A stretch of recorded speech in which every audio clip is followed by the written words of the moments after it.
Hi friends, நாம் இன்றைக்கி ஈஸியான டேஸ்டியான டிஷ் தான் பார்க்க போகிறோம். அதுதான் தக்காளி தொக்கு. இது சாப்பாட்டுக்கு, சப்பாத்திக்கு, தோசைக்கு எல்லாத்துக்குமே சூட்டாகவும், ஸோ வேலைக்கு போகிறவங்களுக்கு ரொம்ப ஈஸியாக நீங்கள் செஞ்சு எடுத்துகிட்டு போயிடலாம். பசங்களுக்கு லஞ்ச் கட்டிக்கணும், இந்த டிஷ் ரொம்ப விரும்பி சாப்பிடுவாங்க. இது எப்படி செய்யறதுன்னு நம்ம இன்றைக்கி பார்க்கலாம் வாங்க.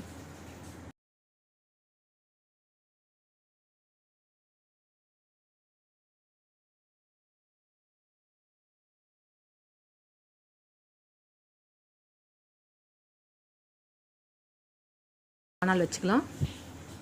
வானலில் ஒரு 10 ஸ்பூன் எண்ணெய் விட்டுக்கலாம். இதுக்கு எண்ணெய் கொஞ்சம் தாளமாக விட்டுக்கலாம், அப்போ தான் நல்லாயிருக்கும், வணங்கி வந்து டேஸ்ட் கொடுக்கும். ஸோ எண்ணெய் விட்டாச்சு.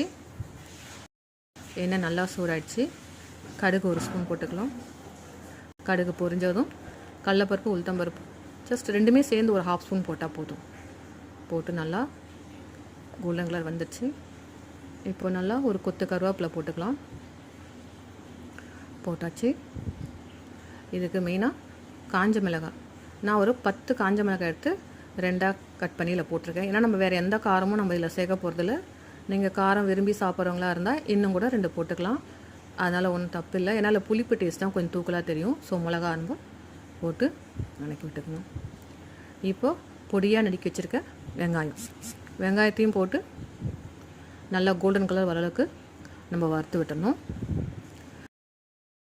இந்த ஸ்டேஜில் நம்ம காஞ்ச மிளகாய் கொஞ்சம் தனியாக எடுத்து வச்சிடலாம். ஏன்னா தக்காளி போட்டு நம்ம நல்லா மேஷ் பண்ணணும். அப்போது இதை சேர்ந்து வணக்கும் போது நிறைய அந்த விதைங்கள்லாம் வந்து டேஸ்ட் நமக்கு ஒரு மாதிரியாக இருக்கும். நான் எப்பயுமே அப்படி தான் பண்ணுவேன். பாருங்கள், காஞ்ச மிளகாய் எடுத்து தனியாக ஒரு பிளேட்டில் வச்சுட்டு கடைசியாக நம்ம இதை சேர்த்துக்கலாம். இப்போது பொடியாக நறுக்கி வச்சுருக்க தக்காளி, இந்த டிஷ் செய்யும் போது கண்டிப்பாக நல்லா பழுத்த தக்காளியாக பார்த்துடுங்க, அப்போ தான் நல்லா டேஸ்ட் கொடுக்கும். ஸோ நான் பொடியாக கட் பண்ணி வச்சுருக்கேன் தக்காளி இப்போ சேர்த்துக்க போகிறேன். சேர்த்து கிளறி விட்டுட்டு இதுக்கு தேவையான அளவுக்கு உப்பு, மஞ்சத்தூள், அவ்வளோதான். நம்ம இதுக்கு வேறு எந்த இன்க்ரீடியன்ஸும் கூட நம்ம சேர்க்க போகிறதில்ல. போட்டு நல்லா வணக்கி விடணும். தக்காளி வெந்து நல்லா மசிஞ்சு வந்துடணும், எண்ணெய் பிரிஞ்சு வரணும், அந்தளவுக்கு இதை வணக்கணும். இதில் இருக்கிற ஒரே வேலைனா இந்த தக்காளி வணக்கிறது தான். ஸோ சிம்மில் வச்சு கொஞ்சம் நல்லா வணக்கி விட்டுக்கலாம். இப்போது நல்லா எண்ணெய் பிரிஞ்சு வந்துடுச்சு. இப்போது உப்பெல்லாம் சரியாக நம்ம செக் பண்ணிவிட்டு, நம்ம தனியாக துச்ச பார்த்திங்களா மிளகாய், அதையும் போட்டு நல்லா கிளறி விட்டுட்டு தேவையான அளவுக்கு தண்ணி, கொஞ்சமாக தண்ணி விட்டு ஜஸ்ட் நல்லா கிளறி விட்டுட்டு ஒரு கொதி வந்தோடனே போதும் நமக்கு. மிளகாயெல்லாம் போட்டு நல்லா கிளறியாச்சு. அப்படியே சிம்மில் வச்சு நீங்கள் ஒரு பிளேட் போட்டு மூடிடலாம். இப்போது தொக்கு ரெடி ஆகிடுச்சு பாருங்கள். நல்லா எண்ணெய் பிரிஞ்சு வந்துடுச்சு. உங்களுக்கு தேவைன்னா நீங்கள் இன்னும் கூட கொஞ்சம் தண்ணி ஆட் பண்ணிக்கலாம்.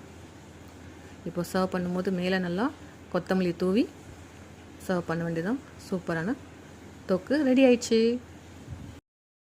இன்றைக்கி பார்த்த இந்த ரெசிபியை நீங்களும் உங்கள் வீட்டில் ட்ரை பண்ணி பாருங்கள்.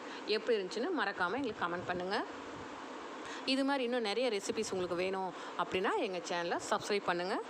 தேங்க்யூ.